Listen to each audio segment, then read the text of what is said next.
Hello friends, welcome back to my YouTube channel. So आज हम लोग सॉल्व करने वाले हैं कॉस्ट एंड मैनेजमेंट ऑडिट के अंदर जो सेक्शन ए है कॉस्ट ऑडिट, राइट। तो वो कॉस्ट ऑडिट के अंदर एक बहुत इंपॉर्टेंट इलस्ट्रेशन है, that is illustration number 1 at page number 267, right. तो आपके जानकारी के लिए बता दूं, according to new syllabus cost and management audit के अंदर अप टू 25 मार्क्स का प्रैक्टिकल क्वेश्चन आता है एग्जाम के अंदर, राइट। एंड बहुत इजी है जितने भी सारे प्रैक्टिकल क्वेश्चंस है कॉस्ट एंड मैनेजमेंट ऑडिट के अंदर। एंड हमको क्या करना है, ईच एंड एवरी क्वेश्चन को अच्छे से सॉल्व करना है एंड बार बार रिवाइज करना है। एंड एग्जाम में हमेशा डायरेक्ट क्वेश्चन आता है, तो अगर हम लोग अच्छे से जितने भी सारे बुक्स के अंदर प्रैक्टिकल सम्स है वो सब अच्छे से अगर हम लोग प्रैक्टिस कर लेते हैं तो एग्जाम में इतना डिफिकल्ट नहीं होगा सॉल्व करने में, राइट। सो आज हम लोग section A that is cost audit, तो वो कॉस्ट ऑडिट के अंदर एक बहुत इंपॉर्टेंट इलस्ट्रेशन को सॉल्व करने वाले हैं, that is illustration number 1 at page number 267, right. तो सी ये क्वेश्चन, Bornet limited a manufacturing unit given the following extract from its records for the year ended 31st March. Company's specifications, capacity for machine per hour given 1500 units. Number of shifts, each shift of 8 hours per day, 3 shifts. Paid holidays in a year 365 days, Sunday given 52 days and other holidays given 12 days. Then annual maintenance is done within these holidays. Then given weekly maintenance for the machine is carried on during Sundays also. Normal idle capacity due to launch time, shift changes, etc. per shift given 1 hour, and production based on sales expectancy in past 5 years given, right. So annual production for the year units in lakh given 81.50 lakhs. Here you are required to calculate installed capacity, practical capacity, actual capacity, normal capacity, ideal capacity and abnormal capacity. Keep in view of the relevant cost accounting standard, that is CAS 2. Okay, सो ये बहुत important question है, ये fast illustration है cost and management cost audit के अंदर, तो high chances are there ये question आ सकता है एग्जाम के अंदर, राइट। तो इस क्वेश्चन को सॉल्व करते हैं, right. You are required to calculate install capacity, right. तो इंस्टॉल कैपेसिटी क्या होता है, सी इंस्टॉल कैपेसिटी ये एक फैसिलिटी का मैक्सिमम पॉसिबल प्रोडक्शन या आउटपुट कैपेबिलिटी होता है, जो कि टाइपिकली थियोरिटिकल है, राइट। ये फैसिलिटी यू कैन से मशीनरी, इक्विपमेंट और इंफ्रास्ट्रक्चर के बेस्ड पर कैलकुलेट किया जाता है, लेकिन इसमें किसी भी प्रकार का इनएफिशिएंसी या फिर यू कैन से डाउन टाइम इनएफिशिएंसी या फिर डाउन टाइम या मेंटेनेंस को ध्यान में नहीं रखा जाता है, राइट। थियोरेटिकल कैपेसिटी है ये, थियोरेटिकल कैपेसिटी, ओके।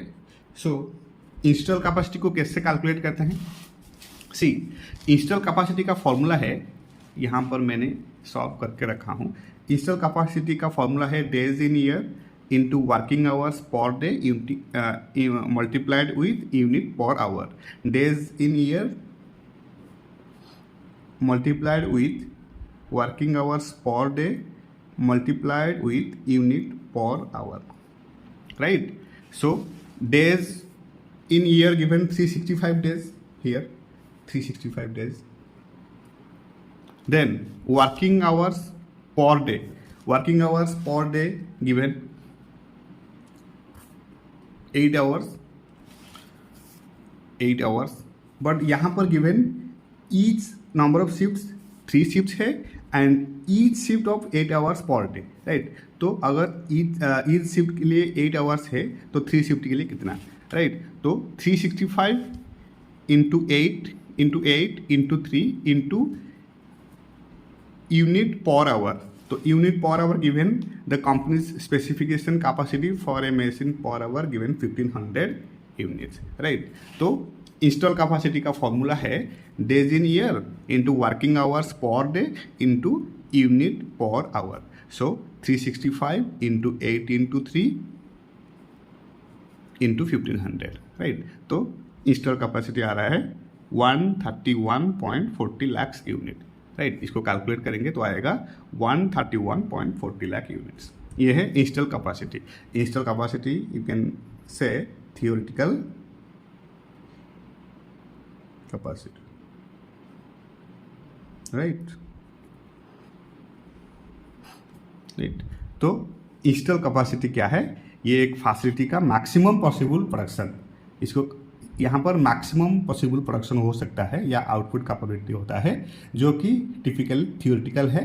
ये फैसिलिटी मशीनरी, इक्विपमेंट और यू कैन से इंफ्रास्ट्रक्चर के बेस पर कैलकुलेट किया जाता है, लेकिन इसमें किसी भी प्रकार का इनएफिशिएंसी, डाउन टाइम या मेंटेनेंस को ध्यान में नहीं रखा जाता है, राइट। तो इंस्टॉल कैपेसिटी का फॉर्मूला आपको याद करना है, days in year into working hours per day into units per hour. Now second, practical capacity. Install capacity हो गया और प्रैक्टिकल कैपेसिटी। प्रैक्टिकल कैपेसिटी क्या है? See, practical capacity, as we know that practical capacity refers to the maximum sustainable output या फिर production level that a facility can consistently achieve under normal operating conditions. Normal operating conditions के अंदर जितना maximum sustainable output हो सकता है practical capacity के अंदर, राइट, तो उसको कहते हैं practical capacity. Practical capacity refers to the maximum sustainable output और production level that a facility can consistently achieve under normal operating conditions, right, taking into account factors such as you can say regular maintenance, occasional downtime for repairs and other practical constraints। मतलब practical capacity का जो maximum sustainable output है वो हो सकता है, but इसके लिए कुछ इम्पोर्टेंट फैक्टर्स को ध्यान में रखना है, जैसे कि रेगुलर मेंटेनेंस होना चाहिए मशीन या फिर इक्विपमेंट का, एंड अगर कोई ऑकेजनल डाउन टाइम हो रहा है फॉर रिपेयर्स वो सब करना है, एंड अदर प्रैक्टिकल कॉन्स्टेंट्स वो सब ध्यान में रखते हुए प्रैक्टिकल कैपेसिटी को मैक्सिमम सस्टेनेबल आउटपुट हो सकता है, राइट, प्रैक्टिकल कैपेसिटी के अंदर। तो practical capacity means refers to the maximum sustainable output और you can say production level that a facility can consistently achieve under normal operating conditions. Okay, so practical capacity का formulas है days available into available hour per shift into units per hour, right. तो install capacity के अंदर formula था days in year into working hours per day into unit per our, because ये theoretical capacity था इसलिए यहाँ पर डेज इन ईयर, बट यहाँ पर प्रैक्टिकल कैपेसिटी का फॉर्मूला है days available into available hour per shift into units per hour, days available into available hour per shift into units per hour, right.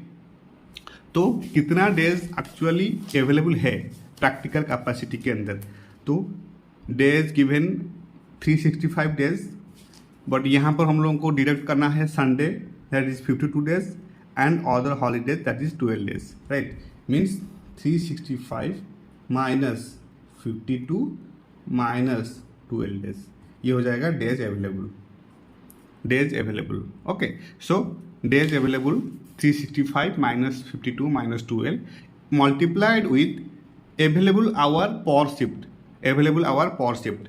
तो यहाँ पर एक्चुअल अवेलेबल आवर है 8 hours, but यहाँ पर question के अंदर given that normal idle capacity due to lunch time, shift changes etcetera per shift 1 hour, मतलब 1 hour idle time है ड्यू टू लॉन्च टाइम या फिर you can say shift changes, ये सब वगैरह होकर 1 आवर आइडल टाइम है, मतलब ये 1 आवर के अंदर इफेक्टिव प्रोडक्शन नहीं हो सकता, राइट। तो 8 hours minus 1 hour is equal to 7 hours, ये है अवेलेबल आवर पर शिफ्ट, इतना आवर अवेलेबल है प्रैक्टिकली प्रोडक्शन करने का, राइट। तो 8 minus 1, then units per hour, तो यूनिट्स पर आवर कितना है given in question, per unit 1500 units, तो यहाँ पर 3 शिफ्ट के अंदर 3 शिफ्ट है तो 15 इंटू 3, राइट। सो 365 माइनस 52 माइनस 12 इंटू ये है डेज अवेलेबल, ये है अवेलेबल आवर पर शिफ्ट, ये है multiplied with units per our, units per hour, right, units per our 1500 into 3। सिर्फ 1500 लिखने से गलत हो जाएगा, यहाँ पर given 3 shift, number of shifts is shift of 8 hours per day, right. तो 3 शिफ्ट के लिए कितना होगा, राइट। तो इसको कैलकुलेट करके तो आएगा 94.815 लाख यूनिट्स, 94.815 लाख यूनिट्स। कैसे, सी 365 माइनस 52 माइनस 12, यह आ रहा है 301 into 8 minus 1 7 into 3 into 1500, 4500, right. तो इसको मल्टीप्लाई करेंगे 301 into 7 into 4500, 94,81,500, 94.815 lakh units, okay. ये हो गया practical capacity. Now comes to actual capacity in percentage, actual capacity in percentage, right. तो एक्चुअल कैपेसिटी क्या है, एक्चुअल कैपेसिटी क्या है, सी एक्चुअल कैपेसिटी का फॉर्मूला है current production divided by installed capacity, current production divided by installed capacity, right. ये formula use किया जाता है to calculate the percentage of a facilities installed capacity that is currently being utilised और to produce goods और services.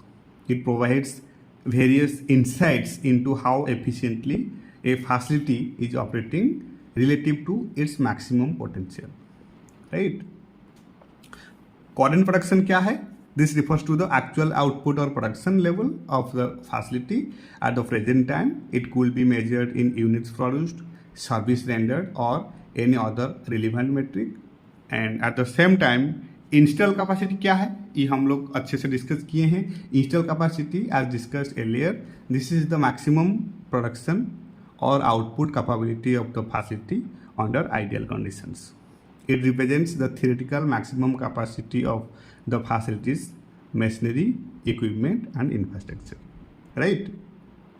And by dividing the current production by the install capacity and multiplying the result by 100, you get the actual capacity utilization percentage, and this percentage indicates how effectively the facilities is using its available resources to meet production demands. And अगर higher percentage होगा, a higher percentage typically signifies better efficiency and productivity, while a lower percentage may suggest underutilization of resources or production constraint, right. अगर high होगा, percentage अगर high होगा तो better efficiency है, अगर percentage low हुआ तो under utilisation of resources, right. तो ये है एक्चुअल कैपेसिटी यूटिलाइजेशन, फॉर्मूला है current production divided by install capacity, right. तो current production already given in question, actual production for the units in lakh given 81.50, right. तो actual production है 81.50 divided by install capacity. Install capacity हम लोग यहाँ पर calculate किए हैं, दैट इज 131.40 लाख। तो 131.40 लाख एंड इसमें मल्टीप्लाइड करना है 100, तो ये आ जाएगा 62.02%, 62.02%, right.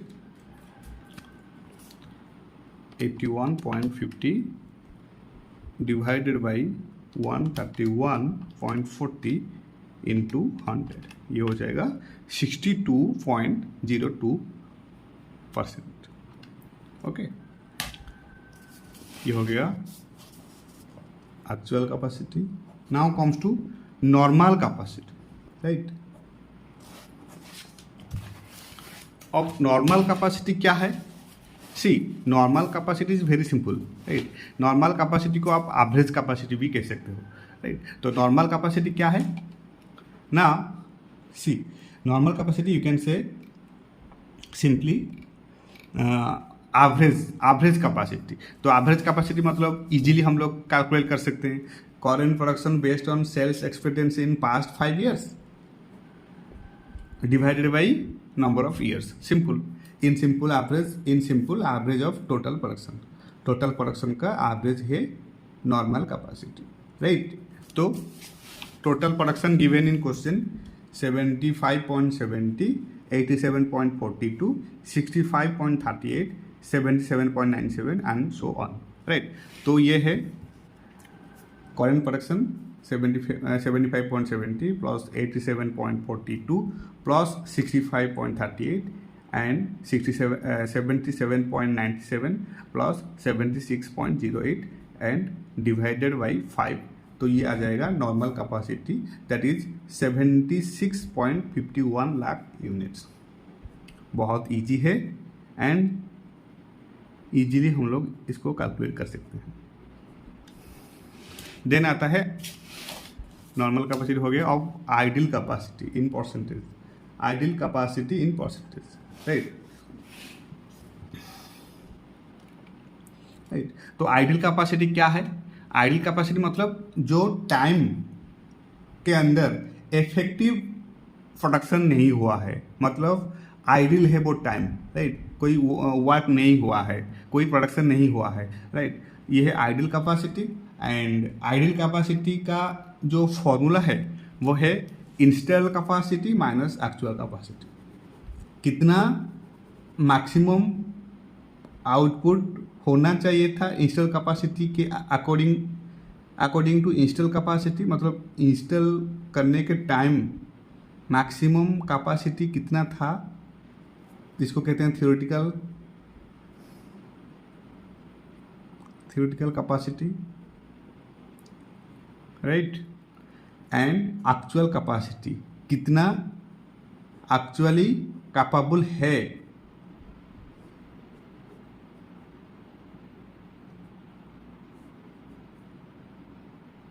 Right. Install capacity minus actual capacity is ideal capacity, right. तो इंस्टॉल कैपेसिटी ऑलरेडी कैलकुलेट कर चुके हैं, that is 131.40 and actual capacity given in question that is 81.50.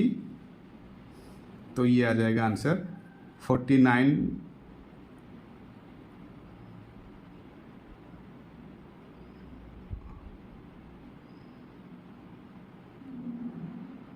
131.40 minus 81.50,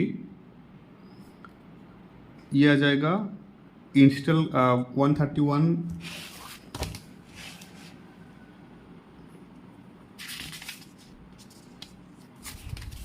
कितना आया है,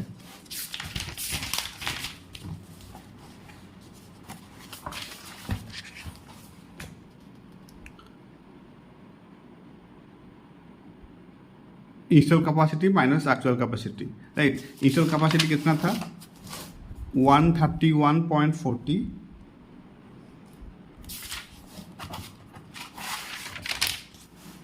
131.40 माइनस 81.50 है एक्चुअल कैपेसिटी.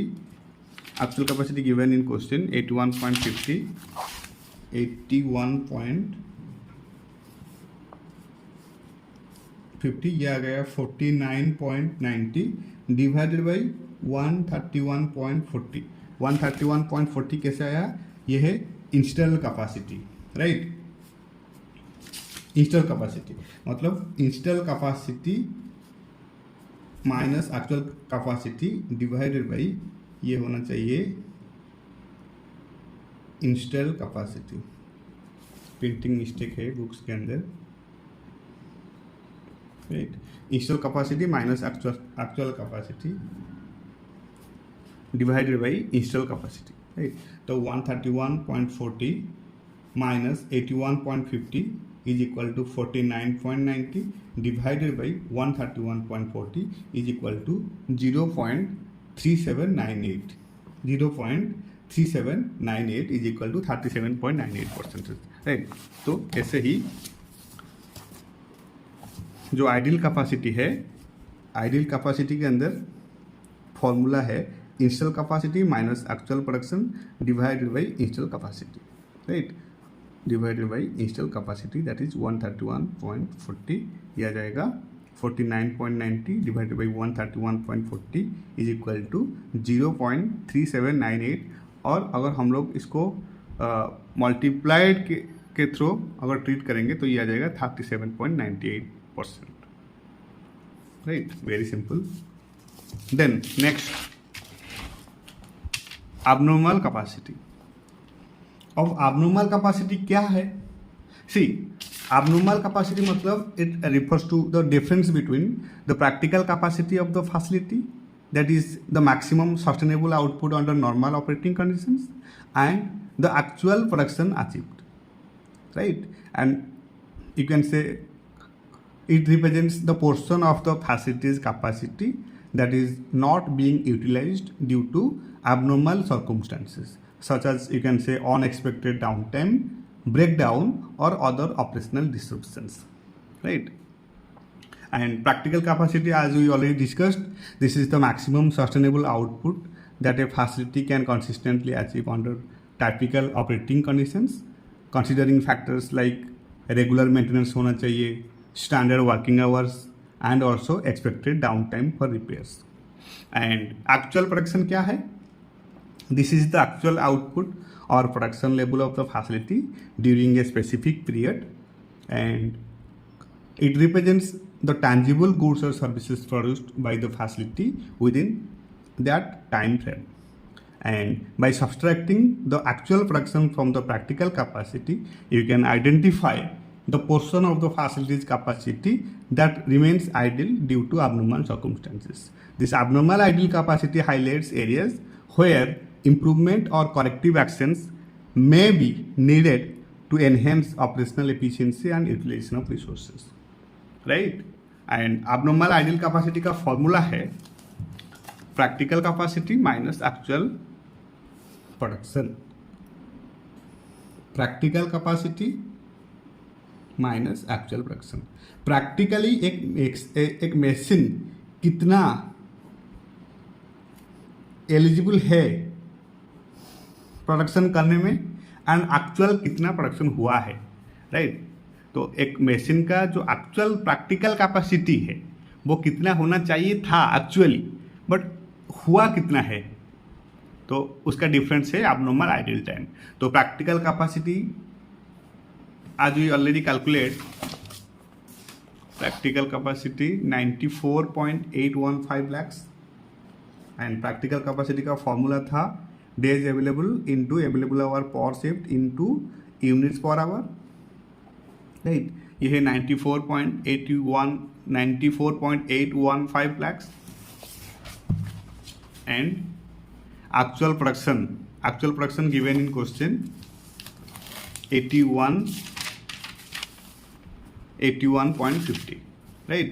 तो abnormal आइडियल कैपेसिटी का फॉर्मूला है practical capacity minus actual production, that is 94.815 lakhs minus 81.50 lakhs is equal to 13.315 lakh units, right. तो बहुत easy है and this type of question exam में आता है। तो एंड ये क्वेश्चन का वेटेज है up to 8 marks, right. And easily हम लोग ये क्वेश्चन को सॉल्व कर सकते हैं एंड 8 मार्क्स इजीली हमको मिल सकता है, right. And cost and management audit के अंदर एग्जामिशन बहुत इजीली आ सकता है अगर हम लोग वेल प्लान स्ट्रैटेजी बनाएंगे cost and management audit subject के अंदर, राइट। जितने भी सारे प्रैक्टिकल क्वेश्चन है वो सब अच्छे से सॉल्व करना है एंड 2 या 3 टाइम्स रिवीजन करना है, एंड जितने भी सारे मल्टीपल चॉइस क्वेश्चंस है बुक्स के अंदर वो सब को अच्छे से मतलब रिवाइज करना है, रिमेंबर करना है, एंड जितने भी सारे थियोरिटिकल क्वेश्चन है वो सब अच्छे से प्रैक्टिस करना है, और राइटिंग प्रैक्टिस करना है, तो एंड शॉर्ट नोट्स बनाना है, so that we can easily get out of 60+ marks, right. So ये था इलस्ट्रेशन नंबर 1। इसके नेक्स्ट वीडियो के अंदर नेक्स्ट क्वेश्चन हम लोग सॉल्व करेंगे। So this is it all about from my side. Thank you so much for your time, thank you so much for your support, and happy studying.